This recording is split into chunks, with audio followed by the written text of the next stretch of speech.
मोदी के हनुमान ने बिहार में नीतीश के साथ खेला कर दिया। पापा रामविलास की तरह मौसम वैज्ञानिक बन गए चिराग। नीतीश के सामने ही लगे तेजस्वी चिराग जिंदाबाद के नारे। नीतीश से नाराजगी दिखाई तो तेजस्वी से दोस्ती दर्शाई। राबड़ी के घर गए लेकिन नीतीश के घर जाने से परहेज किया। हनुमान के रहते प्रभु श्री राम ने कभी चिंता नहीं की। बिहार के ताजा हालात को देखें तो पीएम मोदी की चिंता चिराग पासवान ने दूर कर दी है। ये तो सभी जानते हैं कि मोदी को पिछले चुनाव की तरह बिहार में 40 में से 39 सीटें लाने में 2024 में काफी मुश्किलों का सामना करना पड़ेगा। लेकिन चुनाव से ऐन वक्त पहले चिराग ने नीतीश के साथ खेला करके मोदी को चिंता मुक्त कर दिया है। चिराग ने नीतीश के साथ क्या खेला किया है और इसका क्या फायदा होगा, ये आपको बताएं उससे पहले जरा 2020 बिहार विधानसभा चुनाव का एक दिलचस्प वाकया बताते हैं। चिराग पासवान की पार्टी 2020 में बटी नहीं थी। उन्होंने एनडीए से हटकर अलग चुनाव लड़ने का फैसला किया था। उन्होंने चुन चुनकर उन सीटों पर उम्मीदवार उतारे थे जहां जेडीयू के उम्मीदवार थे। उन्होंने बीजेपी के खिलाफ उम्मीदवार देने से परहेज किया था। जब उनके पास उम्मीदवारों की कमी हो गई तो उन्होंने बीजेपी के कुछ वैसे नेताओं को भी टिकट दिए जिनका पत्ता बीजेपी से कट चुका था। नतीजा, नीतीश की पार्टी 43 ही सीटों पर सिमट गई। नीतीश मानने लगे कि बीजेपी की शय पर ही चिराग ने उनका खेल बिगाड़ा है। जेडीयू कैंप दावा करता है कि चिराग के वोट काटने से ही उसके तकरीबन 3 दर्जन उम्मीदवारों को हार का मुंह देखना पड़ा।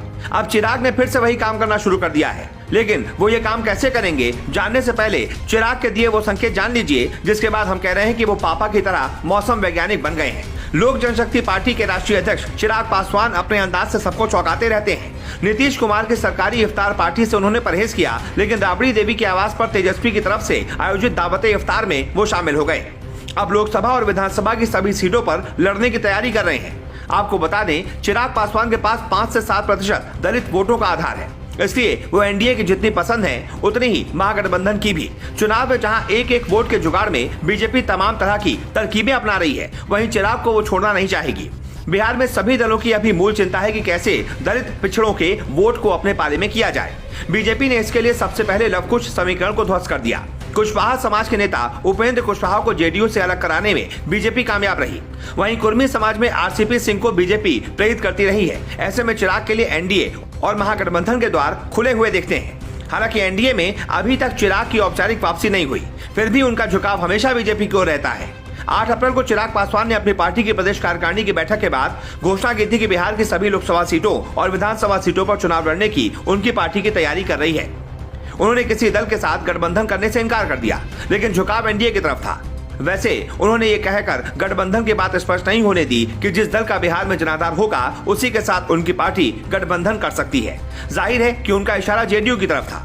2020 के विधानसभा चुनाव में जेडीयू का जनाधार जिस तरह से खिसका है, ऐसे में उसके साथ जाने का तो सवाल ही पैदा नहीं होता। अब 2 ही दल बचते हैं जिनका जनाधार है, ये आरजेडी और बीजेपी। राबड़ी देवी की इफ्तार पार्टी में चिराग के पहुंचने पर जिस तरह से तेजस्वी चिराग जिंदाबाद के नारे लग रहे थे, उसका संकेत नीतीश कुमार जरूर समझ गए होंगे।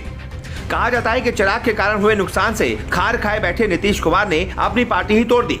चिराग को एनडीए से बाहर कराया और उनके चाचा पशुपति पारस ने लोजपा के 6 में से 5 सांसदों का अलग गुट बना लिया। इसका नुकसान चिराग को यह हुआ कि उनकी जगह केंद्रीय मंत्रिमंडल में चाचा पारस को जगह मिल गई। चिराग से उनके पिता को मंत्री के नाते मिला बंगला भी छिन गया। इस पूरे नुकसान के पीछे चिराग नीतीश की चाणक्य बुद्धि को मानते हैं।